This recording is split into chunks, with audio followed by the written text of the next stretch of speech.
This was not a trip. It was not a holiday. By all appearances, it was an exit, and it coincided with reports that roughly $12 million had vanished, leaving a prince confronting accounts that no longer balanced. What unfolded at the Los Angeles private terminal bore little resemblance to celebrity travel. It carried the hallmarks of urgency, controlled, tense, and deliberately understated. There were no staged smiles, no familiar entourage, no conveniently timed paparazzi images. Instead, there was silence. And in the Sussex story, silence has often been the clearest warning signal. Early morning in Los Angeles, a private terminal, a single unmarked vehicle. According to witnesses, the woman moved quickly, head down, scarf pulled tight despite the warmth, baseball cap low, oversized sunglasses concealing her face. This was not the usual choreography. This was avoidance. Airport staff reportedly took notice immediately. When a public figure accustomed to visibility suddenly seeks invisibility, it raises questions. Then came the detail that, according to those present, stopped conversations cold: a one-way ticket. Not to London, not to New York, not to Canada. The destination was Dubai. That detail matters. One does not book a one-way flight halfway across the world without intent. Dubai is not a place chosen for a brief reset. It is chosen for distance, legal distance, financial distance, narrative distance. It is a jurisdiction that complicates oversight, slows scrutiny, and places significant barriers between assets and Western legal systems. While that aircraft was preparing for departure, events back in Montecito were unfolding on a very different trajectory. According to accounts circulating in legal and financial circles, Prince Harry was making urgent calls. These were not routine conversations. They were reportedly frantic attempts to understand why approximately $12 million had disappeared from accounts he believed were secure. Not delayed, not misallocated, gone. $12 million is not an accounting error. It is not a billing discrepancy. It is a figure that suggests intention, timing, and coordination. According to these accounts, the funds did not drain gradually. They did not vanish months earlier. They allegedly moved at precisely the moment that one-way ticket was scanned. Consider the contrast. One individual boarding a long-haul Emirates flight, doors closing, private suite secured; another standing inside a California mansion, confronting the sudden reality of unpaid staff, security costs, legal retainers, and operational expenses now thrown into uncertainty. Coincidence becomes difficult to argue. The sequence appears choreographed.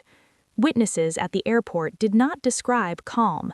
They described agitation, constant phone checks, sharp exchanges with staff, a visible awareness of time. According to those accounts, there was a sense of racing against something or someone, because had the financial discrepancy been discovered earlier, the consequences could have changed dramatically. Accounts frozen, transfers flagged, authorities alerted. Once airborne, however, the equation changes, jurisdiction shifts, time zones work in your favor, and destination becomes decisive. Dubai is not merely a city of luxury towers. It is a financial environment layered with protections. It is a place where asset movements can slow, where legal challenges from Western jurisdictions face steep obstacles, and where questions are not answered quickly, if at all. A one-way ticket to that destination does not whisper, it signals. Back in Montecito, the implications were stark. That residence is not simply a home, it is an operation. Security teams, public relations retainers, legal advisors, staff, maintenance, millions each year just to sustain the structure. When liquid capital disappears, the facade collapses with remarkable speed. This, then, is not merely a marital issue. It is structural, financial, strategic. According to those familiar with the situation, Harry did not simply lose money, he lost leverage. Every question that follows becomes sharper. Was the movement of funds authorized? Was it agreed? Or did he discover too late that shared accounts offer no protection once trust dissolves? Insiders suggest he believed matters were being managed, that he was not closely monitoring accounts, that he trusted the systems and the people around him. In high net worth marriages, that kind of trust, history shows, can be the most expensive mistake of all. Meanwhile, the silence from their camp has been striking. There has been no swift denial, no carefully briefed magazine source, no statement attributing events to misinformation. Phones have reportedly gone unanswered, emails left without reply, public relations offices quiet. In situations like this, silence does not indicate uncertainty, it indicates containment. Containment suggests activity behind closed doors, individuals assessing what remains controllable and what has already slipped beyond reach. One conspicuous absence has intensified that scrutiny: the children. No confirmed sightings at the airport immediately raised questions that no one involved would welcome. Are they still in California, in familiar surroundings, under Harry's supervision? Or does this mark the opening stage of a longer separation, financial matters resolved first, personal logistics addressed later? Custody disputes are difficult within a single jurisdiction. Across borders, they become strategic contests, and money determines endurance. Capital buys time. It secures the most experienced legal representation. It allows proceedings to be extended until fatigue itself becomes leverage. Those close to Harry suggest that his deepest fear has always been a return to chaos, instability, loss of control, repetition of past trauma. According to those accounts, he is now watching that fear unfold in real time as the person he trusted most recedes from view. Public attention followed quickly. Flight tracking data circulated online. Aviation forums focused on a specific Emirates departure. Screenshots spread. Speculation intensified. The central question became unavoidable. When the aircraft landed, would cameras be waiting, or would the arrival pass seamlessly into a city designed for discreet exits by those with sufficient resources? What is clear, observers argue, is that this did not resemble a spontaneous decision. Eight-figure sums are not mobilized overnight. A one-way international relocation is not arranged without preparation. Movements of this scale require planning. That reality leads to a more troubling question. Was Harry already excluded from the final plan? As the aircraft climbed, perceptions on the ground shifted. This no longer appeared to be a rumor of marital strain or a temporary rupture. It looked increasingly like an extraction, financial, strategic, and emotional. And for the first time since stepping away from royal life, Harry was not shaping the narrative, he was responding to it. By the time the wheels lifted, key elements were already beyond recall. The door had closed, the funds had moved, and this, by most assessments, was only the beginning. Once the aircraft touched down, any remaining doubt dissolved. What followed, according to sources on the ground, bore none of the hallmarks of confusion or improvisation. This was not an anxious arrival, it was executed with precision. Waiting on the tarmac was not routine airport staff or local authorities, but private security. Not a single vehicle, but a coordinated convoy. Darkened windows, engines running, timing exact. Such arrangements are not assembled in haste, they indicate forethought. The destination, by all appearances, had been selected well in advance. There was no passage through public terminals, no engagement with cameras, no hesitation. The movement was direct, controlled, rehearsed. Within moments, the convoy departed, and she disappeared into the city. Back in California, the initial panic subsided. What replaced it was more severe. Panic is visible, calls made, voices raised, movement constant. But once calculations stabilize and options narrow, panic gives way to despair. Inside the Montecito residence, according to those familiar with the situation, the reality began to settle. This was not a misunderstanding, not a technical error, not a problem resolved with a swift reversal. The funds were gone, the individual was gone, and the future Harry believed he was constructing no longer existed. Legal advisors were reportedly direct.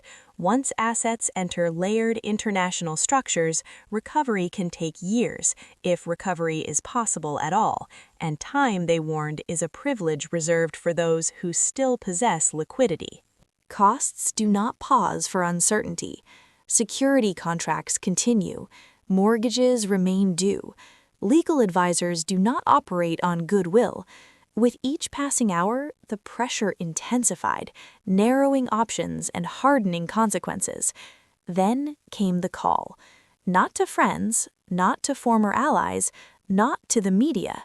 The call went to London, to the one institution Harry had publicly rejected and privately vowed never to rely on again, King Charles. According to those familiar with the palace response, the conversation was measured and restrained. There were no raised voices, no recriminations, just facts, and a boundary drawn with unmistakable clarity. Assistance would be offered, but not on Harry's terms. There would be no public intervention, no reputational defense, no attempt to control headlines or shield him from the consequences of recent events. The proposal, as described, was stark. Return quietly. Return alone. Live beyond the reach of cameras. Accept accommodation that was provided, not chosen. Work with legal teams that were assigned, not selected. There would be no further interviews, no memoirs, no public campaigns framed as truth-telling, and, most critically, a managed separation leading toward divorce, conducted with the sole priority of protecting the children. This was not a rescue. It was a conditional retreat. Stability could be restored, but autonomy would be the cost. Yet, even as these terms were outlined, the most consequential question remained unresolved: the children. Financial losses can be absorbed, reputations can be reshaped, pride can be swallowed, but children represent leverage in its most concentrated form, and leverage determines who ultimately controls the outcome. If the children remained in California, Harry retained options: familiar jurisdiction, established courts, time to respond. But if they were moved quietly at a later stage or in stages, the legal landscape would change immediately. International custody disputes do not reward hesitation. They favor preparation, funding, and positional advantage.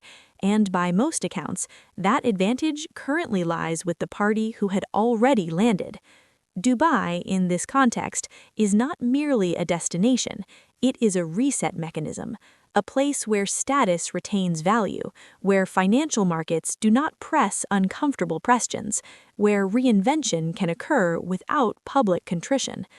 Hollywood may have cooled, the British press may remain unforgiving, but elsewhere, the Duchess narrative continues to hold currency, particularly when supported by capital, and $12 million is not simply money, it is runway. Runway for legal teams, runway for public relations, runway for silence when discretion is useful, and amplification when it is strategic. The reframing has already begun. This will not be presented as disappearance, it will be described as escape, not abandonment but survival. Language will be calibrated carefully, vulnerability will be refined, strength will be emphasized, and the process will be costly. In the United Kingdom, reaction is already sharpening. Headlines will not ask questions, they will issue judgments. Warnings previously dismissed will be re-examined.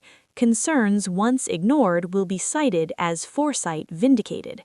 Harry, in that narrative, will be characterized as naive, emotionally compromised, outmaneuvered, and such impressions, once fixed, are difficult to dislodge.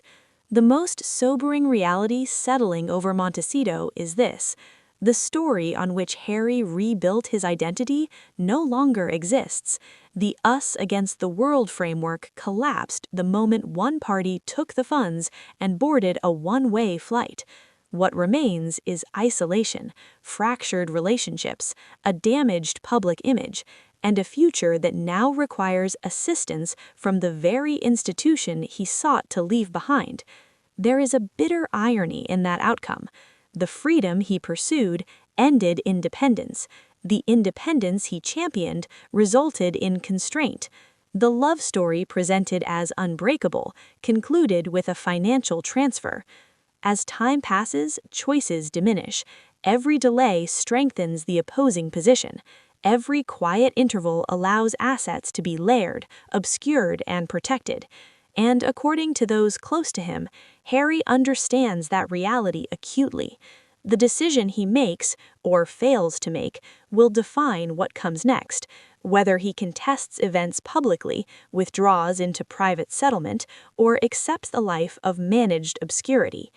While legal teams prepare for prolonged engagement, one conclusion has already solidified.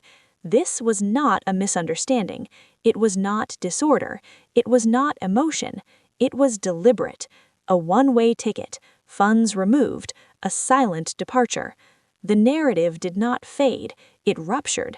And what remains is a prince confronting the cost of misplaced trust, not merely in monetary terms, but in everything surrendered in pursuit of a future that departed without him.